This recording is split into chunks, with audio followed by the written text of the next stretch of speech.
Hello दोस्तों, कैसे हैं आप लोग। आज हम बात करेंगे डक्टिलिटी और मेलिएबिलिटी के बारे में।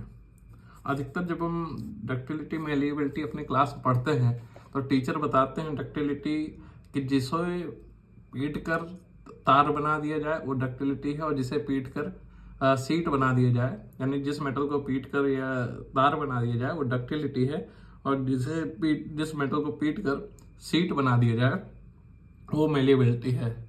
असल में ये बात सच नहीं है। अगर ये दोनों को पीटेंगे तो दोनों को जब एक ही प्रोसीजर है तो फिर ये अलग अलग शब्द क्यों हैं। एक्चुअली में डक्टिलिटी क्या होता है, डक्टिलिटी में हमारा दूसरा चीज होता है। जैसे अगर कोई मेटल है उसको हम खींच कर लंबा करते हैं। सपोज जी, जैसे मैं पेन अपने हाथ में लिया हुआ हूँ, इसमें अगर दोनों तरफ से हम लोड लगाएंगे, इस तरफ से एक लोड लगा है, इस तरफ से एक लोड लगा है। जैसे आपने अधिकतर यूट्यूब में या इंस्टाग्राम में रील्स में देखा होगा कि दो गाड़ियों का कंपटीशन कराया जाता है रस्सी लगा के। एक गाड़ी रस्सी को इस तरफ से खींच रही होती है, एक गाड़ी रस्सी को इस तरफ से खींच रही होती है।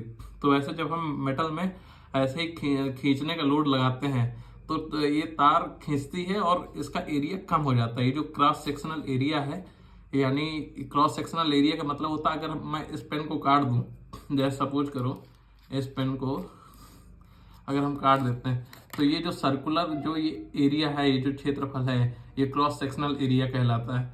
तो इस क्रॉस सेक्शनल एरिया कम होने लगता है खींचने से। जब हम इसे खींचेंगे, दोनों तरफ बल लगाएंगे, इसका क्रॉस ये छोटा हो जाएगा, और जब ये छोटा होगा तो इसकी लंबाई भी बढ़ेगी। तो इसे हम कहते हैं डक्टिलिटी। लेकिन जो आपने देखा होगा अधिकतर जो तार होते हैं, अब आप सोचो कि इतनी लंबी तार तो ऐसे बनाई नहीं जा सकती। कोई मेटल होगा, उसे खींचा गया होगा तो वो तार बन जाती है।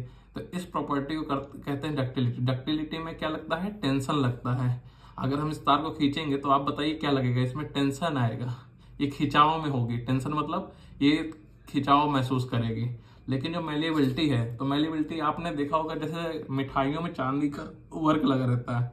ये जो चांदी का वर्क लगा रहता है तो इसमें क्या करते हैं, हम एक सिल्वर की टेबलेट लेते हैं, उसको किसी दो लेयर के बीच दबा के उस पर हैमर पीटते हैं।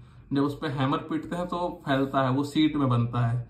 तो उसमें क्या फोर्स लगेगा, उसमें कंप्रेशन फोर्स लगेगा, यानी दबाव का फोर्स लगेगा। जैसे अगर यहाँ मैंने कोई मेटल का टैबलेट रख दिया और उसको पीट रहा हूँ तो उसमें वो क्या फील करेगा, दबाव।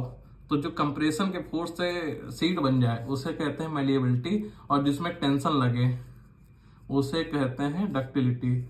ये बात ध्यान रखिएगा, बहुत कंफ्यूजन होता है। धन्यवाद।